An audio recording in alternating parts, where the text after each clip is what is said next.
Bonjour à toutes et tous, bienvenue dans ce programme. C'est les idées qui poussent dans ce vidéogramme. À mes alexandrins, vous aurez deviné que c'est François Ruffin dont nous allons parler. Et ça, je ne l'ai pas écrit avec ChatGPT.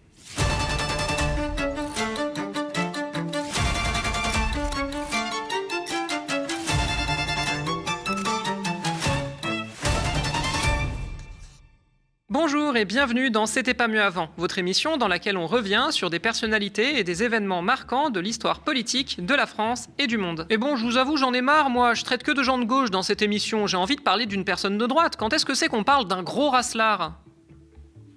Oui, bon, c'est vrai que la bande dessinée de François Ruffin a fait polémique, déjà pour les clichés de racisme systémique qu'elle contribue à entretenir, mais aussi parce qu'elle aurait pu s'appeler « Pourquoi François Ruffin est un dieu vivant ?» que ça aurait encore mieux décrit son contenu. Mais ça a déjà été abordé en début de semaine, j'en ai aussi fait ma propre vidéo sur ma chaîne d'analyse politique, donc c'est pas de ça qu'on va parler aujourd'hui. Parce que cette émission est avant tout une émission d'histoire politique. Alors on va parler de François Ruffin, mais avec une perspective plus historique. Ses origines sociales, le contexte historique et politique dans lequel il s'est construit, son parcours journalistique, puis son parcours politique. François Ruffin est né en 1975, il a donc grandi dans les années 80 et 90, ce qui veut dire que le contexte de ces jeunes années, c'est les 14 ans de pouvoir de François Mitterrand. Il a dans les 9 ans lors du tournant de la rigueur, et c'est donc adolescent qu'il assiste à l'explosion des fermetures d'usines, de la désindustrialisation et des délocalisations. Les années 80 et 90, c'est les années de l'effondrement de l'URSS et du néolibéralisme qui s'impose dans tous les esprits, et notamment les esprits politiques. C'est l'époque où le Parti socialiste, qui a pris le pouvoir avec un programme marxiste qui promettait de mettre fin à l'économie de marché, y adhère en réalité progressivement pour devenir un parti social-démocrate, puis de plus en plus libéral dans les dernières années du siècle sous la direction de Lionel Jospin. Dans cette période, la proportion d'ouvriers dans la population française diminue, les syndicats voient baisser leur nombre d'adhérents et surtout les usines ferment les unes après les autres, ou plutôt les unités de production sont déplacées dans des pays où on peut employer une main-d'œuvre moins chère et davantage corvéable. Parce qu'on parle de désindustrialisation, mais en vrai, ce ne sont pas les entreprises locales qui ont fermé. Simplement, dans le contexte de la mondialisation, les entreprises ont déplacé leur production dans les pays où elles coûtaient le moins cher. Puisque les travailleuses précaires et corvéables à merci étaient moins faciles à trouver en France, on est allé les chercher dans des pays moins développés. De toute façon, c'est pas grave, les ouvriers allaient devenir des employés et la France allait se spécialiser dans les services. Chaque pays fait ce qu'il sait faire pour pas cher et les hippopotames seront bien gardés. Cette période où les deux grands partis de gouvernement, PS et RPR, se rapproche aussi beaucoup idéologiquement, est propice à une dépolitisation générale. La conflictualité s'efface, les deux grands partis alternent au pouvoir en gérant le système capitaliste, avec des nuances bien sûr, la droite est plus libérale, la gauche un peu plus social-démocrate, mais sans jamais remettre profondément en question le statu quo. C'est donc dans le contexte de la désindustrialisation, des délocalisations, des fermetures d'usines que Ruffin grandit. Phénomène qu'il observe de loin. Oui, parce que maintenant ça se sait, mais Ruffin, même s'il surjoue vachement le gars du peuple, ça reste un fils d'ingénieur qui est allé dans le même bahut privé que Macron et qui a ensuite fait une école de journalisme réputée. Il ressort de Ruffin toutefois un genre de fascination pour les classes populaires, les vrais Français, et à l'inverse un dégoût pour sa propre classe sociale. Lui affirme également s'être construit politiquement dans la critique des médias, et c'est notamment contre le journal municipal d'Amiens, considéré comme un tract du maire de droite local, qu'il fonde le journal d'opposition Fakir. Toujours en ligne aujourd'hui, Fakir est d'abord géré par des journalistes principalement bénévoles et se veut très critique de la gestion de la ville d'Amiens par son maire. Devenue rapidement populaire, elle est réputée avoir joué un rôle dans la défaite de ce dernier lors des élections municipales de 2008, même si c'est bien sûr aussi à mettre dans le contexte de la bérésina de la droite municipale qui se fait alors dépasser par la gauche au niveau national. François Ruffin, pendant ce temps-là, n'a pas été que rédacteur en chef, il a aussi écrit pas mal de livres. Sa formation et ses débuts lui permettent d'obtenir des contacts, notamment avec les éditions Les Arènes, qui publie en 2003 son premier essai, Les petits soldats du journalisme, dans lequel il étrille sa profession et surtout son ancienne école. Le livre marche suffisamment bien pour lui ouvrir les portes de la maison d'édition Fayard, qui publie son deuxième ouvrage, Quartier Nord, en 2006, un livre dans lequel il retrace des témoignages d'habitants et d'habitantes des quartiers nord d'Amiens, populaires et racisés. Un livre qui lui a attiré pas mal de critiques d'ailleurs, entre misérabilisme, manque d'éthique, clichés racistes et absence quasi totale de témoignages féminins. Maintenant, quand on lit la 4e de couverture de Quartier Nord, on se rend compte d'un truc, c'est que Ruffin, il aime beaucoup mettre en avant des petits récits individuels et se servir de ces récits pour se mettre en scène lui-même.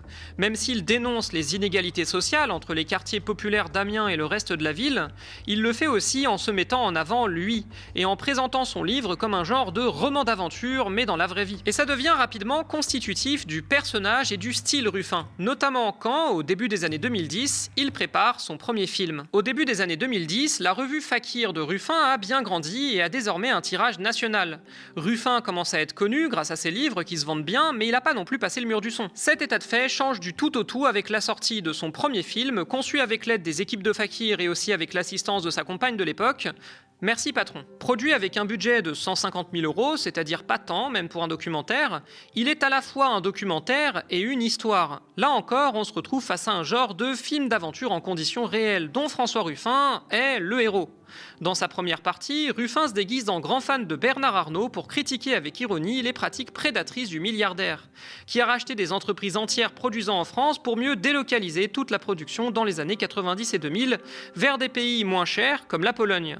Ruffin interroge les anciens ouvriers licenciés, les grévistes, et tente de prendre la parole lors d'une AG d'actionnaires de LVMH avant d'en être expulsé manu militari. Et puis, les 2/3 du film se concentrent sur la famille Klur, un couple d'anciens ouvriers licenciés par Bernard Arnault et cernés par les dettes.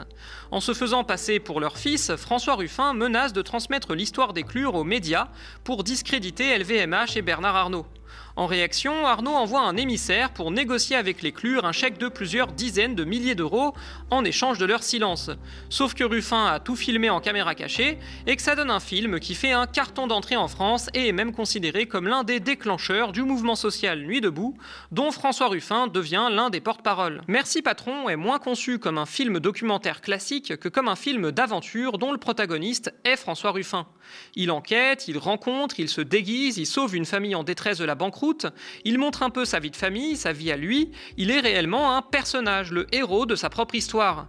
Et en même temps, c'est aussi ce qui fait l'efficacité de Merci Patron. C'est ce côté autobiographique, un petit peu hagiographique aussi, qui rend le récit prenant, qui nous donne envie de voir l'arnaque réussir et les Klur se sortir de la merde. François Ruffin devient ultra connu en France, et il devient l'une des figures de l'opposition de gauche au quinquennat présidentiel de François Hollande. Le film a en plus subi de grosses pressions de la part de LVMH, et Bernard Arnault a carrément fait espionner Fakir et François Ruffin pendant des mois durant la production et après la production du film, et puis ensuite il a carrément essayé d'empêcher sa promotion et sa distribution. Bon, évidemment, l'effet Streisand fonctionne à merveille et c'est exactement l'inverse qui se passe. Le film fonctionne, c'est même un carton et il rapporte plein d'argent à son réalisateur. Et ce réalisateur, qui a, comme vous l'aurez remarqué, une assez haute vision de lui-même, constate que Merci Patron a fait de lui une figure nationale, mais ne lui a pas ouvert tant de portes qu'il l'aurait espéré. Pourtant, de l'autre côté, le film a pas mal participé à l'émergence d'un mouvement social, Nuit debout. Toutefois, la façon dont François Ruffin s'est servi du mouvement Nuit debout a aussi été sujet à beaucoup de critiques.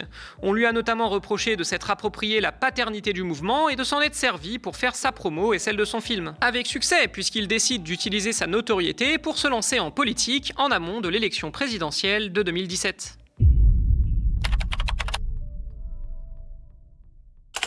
En 2017, François Ruffin lance son parti politique local, Picardie Debout, dont le nom évoque directement le mouvement Nuit debout, et se porte candidat aux élections législatives dans la Somme, bien que ses propos laissent penser qu'il a pu considérer un temps d'être candidat carrément à l'élection présidentielle, lors de laquelle il a soutenu Mélenchon. Il mène une campagne atypique, très active sur les réseaux sociaux, reçoit le soutien de la France Insoumise, des communistes, mais aussi des écolos. Il arrive deuxième du premier tour et l'emporte au second avec 55% des voix contre le candidat macroniste. Il promet notamment d'être révocable, de se payer au SMIC et de verser le reste de son indemnité d'élu à des associations, et le reste de son programme n'est pas très différent de ce qu'il défend alors depuis les années 2000, à savoir du protectionnisme et de la défense des classes ouvrières. Élu député, il siège avec la France Insoumise et sa notoriété augmente encore, portée par des déclarations remarquées et une stratégie numérique efficace. Pendant ce temps-là, avec la France Insoumise, les premières frictions apparaissent. Tandis que le mouvement de Jean-Luc Mélenchon prend un tournant antiraciste et s'intéresse s'intéresse de plus en plus aux quartiers populaires urbains, François Ruffin, lui, est plutôt partisan de continuer la stratégie du populisme de gauche qui a fait le succès de la campagne de 2017. Tout en étant député et rédacteur en chef de Fakir, qu'il quitte en 2021 pour se consacrer à la politique, il réalise 2 nouveaux films documentaires, Je veux du soleil, consacré au mouvement des Gilets jaunes, puis Debout les femmes, où il rencontre avec le député macroniste Bruno Bonnell les travailleuses des métiers du lien, notamment les auxiliaires de vie, les femmes de ménage. Bruno Bonnell qui est d'ailleurs aussi le fondateur du studio de jeux vidéo Infogrames. Oui, cet infogramme-là. Ces jeux de merde dévoreront vos âmes. Infogramme.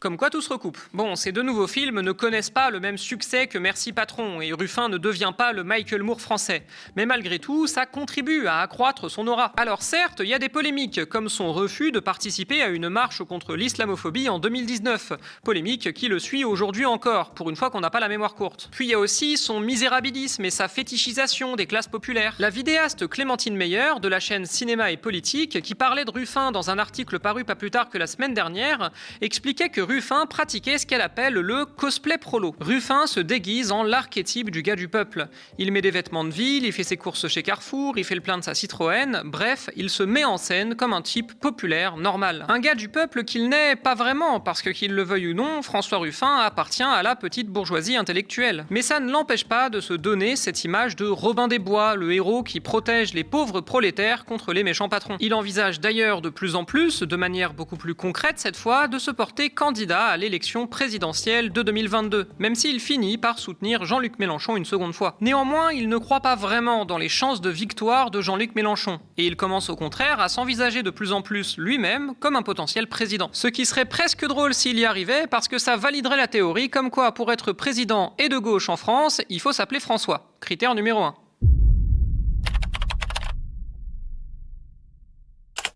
Dès début 2022, François Ruffin met en place une stratégie pour pouvoir être celui qui succédera symboliquement à Jean-Luc Mélenchon en vue de l'élection présidentielle de 2027. Une stratégie qui passe par une forme de notabilisation, il polisse son discours davantage, et surtout par le fait de s'imposer dans une forme de centralité pour faire l'union des différentes composantes de la gauche. Et dans les premiers mois, ça marche. Jean-Luc Mélenchon ayant annoncé se retirer après la présidentielle de 2022, les regards se tournent vers ses potentiels successeurs et Ruffin apparaît alors comme l'un des favoris. Bien qu'il reste tenu à l'écart des instances dirigeantes de la France insoumise, il ne se mêle pas trop au groupe des frondeurs emmené par Clémentine Autain et continue de cultiver une certaine cordialité dans ses relations avec la France insoumise. Pendant ce temps-là, il réunit des fonds et commande innocemment un sondage à l'Institut Cluster 17 qu'il crédite d'environ 30% des voix au premier tour et 50% au second tour en cas de candidature unique de la gauche. Alors au sommet de son image médiatique, il commence à préparer progressivement sa sortie de LFI et le lancement d'une coalition avec les écologistes, les socialistes et les communistes. Ayant l'avantage d'être l'un des rares à gauche à n'être détesté par aucun des appareils des principaux partis, il est considéré comme l'une des principales options en cas de candidature unique. Mais un événement bien connu va venir tout remettre en question. Je dissous donc ce soir l'Assemblée nationale. La dissolution, ça aurait pu être une occasion en or pour François Ruffin. Juste après l'annonce, c'est lui qui, le premier, propose la création d'un front populaire entre toutes les forces de gauche, qui devient rapidement le nouveau Front populaire qui obtient une majorité relative aux élections législatives de 2024. En début de campagne, la question se pose alors, est-ce que ce ne serait pas lui qu'il faudrait envoyer comme candidat au poste de Premier ministre ? Mais Ruffin reste pénalisé par son absence d'appareil. Il a beau être relativement populaire dans l'opinion, politiquement, il est quasi tout seul. Et comme tous les partis ont bien l'intention de profiter des élections législatives pour se refaire une image, François Ruffin est rapidement dégagé des discussions et finalement il n'a pas réussi à imposer son nom. De plus, mis en grand danger par la forte progression du RN aux élections législatives, que ce soit en 2022 ou encore plus en 2024, il finit par lâcher Jean-Luc Mélenchon en le poignardant pour s'assurer une réélection sur le fil face au Rassemblement national. Sa survie politique, elle s'est donc faite à un prix assez évident, la rupture mal négociée avec la France insoumise qui l'a privé de pas mal de soutien. C'est d'ailleurs assez fou de voir à quel point les statistiques de François Ruffin se sont effondrées sur YouTube après les élections législatives de 2024 et son départ de la France insoumise, alors qu'auparavant elle cumulait plusieurs centaines de milliers de vues. Alors depuis, on sait plus trop. Fidèle à sa stratégie, Ruffin a continué de se normaliser, tout en continuant à se donner une image de faux prolétaire, notamment dans son dernier film, Au boulot, où il met en avant les travailleurs et les travailleuses ouvriers et ouvrières opposés à la grande bourgeoise Sarah Saldman qui critique l'assistanat tout en n'y comprenant pas grand-chose. Une image qu'on retrouve également dans sa fameuse BD, Picardie Splendor, dans laquelle il met en avant des témoignages de travailleurs et travailleuses, d'ouvriers, d'aidants, de personnes dans les métiers du lien et du flux, mais dans laquelle on retrouve aussi des anecdotes de vie de François Ruffin, dont la fameuse scène du train qui fait la part belle à de gros clichés racistes et dont apparemment Ruffin a pas mal magnifié son rôle. Une bande dessinée dont la caractéristique principale est la mise en avant complètement délirante de François Ruffin, qui n'a jamais autant été que dans cette BD le héros de sa propre histoire, le grand sauveur blanc des pauvres petits ouvriers et racisés. Maintenant, c'est vrai qu'après avoir vu ces films pour la réalisation de cette émission, je suis moins surprise, parce que Ruffin a toujours fait ça. Et quand tu l'écoutes récemment affirmer qu'il n'y a que 2 candidats à gauche, Mélenchon et lui, tu sens que le gars a toujours eu une très haute estime de lui-même, ce qui en fait logiquement un super candidat pour un poste à ego trip comme président de la République. Évidemment, candidat à l'élection présidentielle, il a nationalisé son parti, Picardie Debout est devenu simplement Debout, et il envisage de passer par la primaire de la gauche ou de s'en passer si la primaire n'a pas lieu. Toutefois, il s'est à plusieurs reprises montré en décalage avec le reste de la gauche. Longtemps considéré déjà comme le plus à droite des insoumis, il a largement confirmé ce positionnement depuis son départ, notamment en faisant du dog whistle à l'attention d'un électorat qu'il juge poreux aux idées de l'extrême droite sans pour autant donner son vote au Rassemblement national. Une stratégie dont il est difficile d'évaluer le succès, tant elle rappelle celle d'Arnaud Montebourg en 2022 ou encore celle de Chevènement en 2002. 2 candidats qui ont cru séduire largement en droitisant leur ligne et qui se sont effondrés avant même la dernière ligne droite. Cet épisode de C'était pas mieux avant se termine là. Et si vous voulez un média qui ouvre un chemin d'espoir, soutenez notre campagne qui s'appelle Cap sur 10K. Notre survie en dépend. Et j'ai pas de rime en war. À la prochaine!